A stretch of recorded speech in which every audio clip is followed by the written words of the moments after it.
What was your first theater job? Oh, it's a great story. I love it. I was in junior high school. It was a private school named Allendale Columbia. And they were doing a production of Tom Sawyer at the time.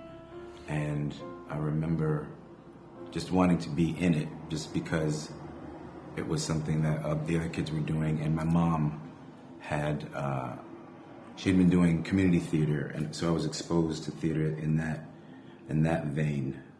But I didn't know if I could sing or dance. It just seemed like something cool to be a part of because all the other kids were doing it.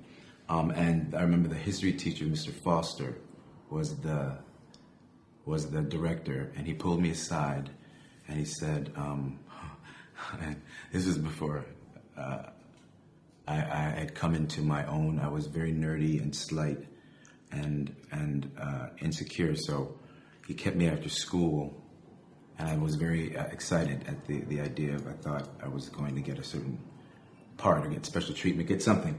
And he says, I just want to let you know that there's a part of Jim, the slave, in this piece, and he's black, and I just wanted to let you know that we're not going to give you the part because we think that would be racist. So, because you're one of the only black kids in the class. So, I didn't know what to make of that, but at that age, I thought that was cool. I thought it sounded like he was doing me a solid, doing me a favor. So I was in the ensemble, just, a happy black guy in the ensemble.